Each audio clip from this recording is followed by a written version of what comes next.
పేదవాని సొంతింటి కల నెరవేర్చడమే లక్ష్యంగా ప్రభుత్వం ఇందిరమ్మ ఇళ్ల నిర్మాణం చేపట్టినట్లు తెలంగాణ రాష్ట్ర ఐటీ పరిశ్రమలు శాసనసభ వ్యవహారాల శాఖ మంత్రి దుద్దిల్ల శ్రీధర్ బాబు అన్నారు.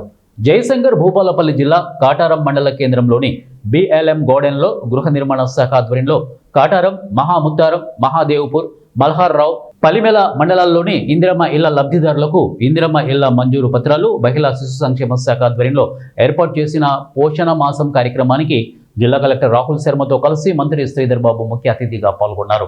ఈ సందర్భంగా అంగన్వాడీ సిబ్బంది ఏర్పాటు చేసిన పౌష్టికాహార స్టాళ్లను పరిశీలించి వారు తయారు చేసిన వంటకాలను రుచి చూశారు. అనంతరం అర్హులైన 300 మంది ఇందిరమ్మ ఇళ్ల లబ్ధిదారులకు మంజూరు పత్రాలను పంపిణీ చేశారు.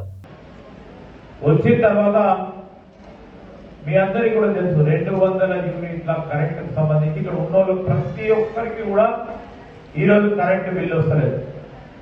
ఏమన్నా అంగన్వాడీ సోదరి వాళ్ళు కరెంట్ బిల్లు వస్తుందా ఏంటి? మరి అది చెప్తలేదు కానీ ఇంకోటేదో అడుగుతుంది. మీరు 200 యూనిట్ల వరకు కరెంట్ ఫ్రీ, అందరికి 0 బిల్ ఇచ్చిపోతున్నాడు. మా కరెంట్ ఎస్సీ కట్టినా కదా, ఇంటికి వచ్చి కరెంట్ కట్ చేస్తున్నాడు. ఇప్పుడు ఏం చేస్తున్నాడు? నువ్వు గంటకు 0 బిల్ అని పంపిస్తున్నాడు. ఇది కాంగ్రెస్ పార్టీ ప్రభుత్వం. ఇది మార్పు అంటే. మార్పు అంటే ఎక్కడ పెడుతున్నాం? ఇదే కొంతమంది మూర్ఖులకు అర్థం కాదు. ఈరోజు మేము మహిళా సోదరులు ఇంతమంది వచ్చిండ్రు, బస్సులలో ఎంతమంది వచ్చినామా చేయలేబడి కొద్దిగా టికెట్ తీసుకురా.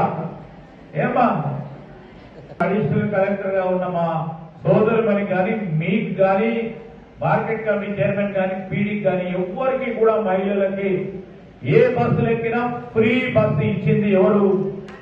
కాంగ్రెస్ పార్టీ ప్రభుత్వం. మా సోదరుల నుంచి ఇక్కడ ఉన్నారు, సశక్తి మహిళా గ్రూపుల నుంచి ఎదిగిన నాయకులుగా. ఆ రోజు 0 వడ్డీ, పావుల వడ్డీతో మొదలుపెట్టిన కాంగ్రెస్ పార్టీ ప్రభుత్వం.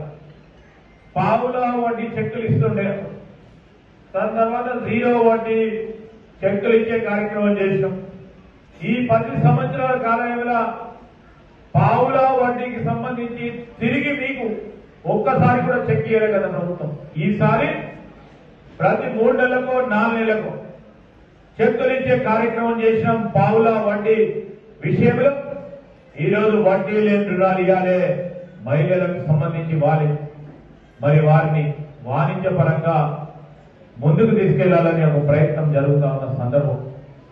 20,000 కోట్ల రూపాయలు ఈ 2 సంవత్సరాల కాలంలో సశక్తి మహిళా గ్రూపులకు అందించినప్పుడు ఈరోజు మహిళా గ్రూపులు, నేను ఎందుకు చెప్తాను, మహిళలు అందరూ ఉన్నాడు. మహిళా గ్రూపుల ద్వారా పెట్రోల్ బంక్ నడపాలి. పెట్రోల్ బంక్ నడపాలంటే మా తిరుపతి రెడ్డి వాడు పెట్రోల్ బంక్ నడుపుతున్నాడు. అవునా? తిరుపతి రెడ్డి ఆయన కొద్దిగా ఆర్థికంగా బలంగా ఉన్నాడంటే నడుపుతున్నాడు. ఆయనలాగా మా మహిళలు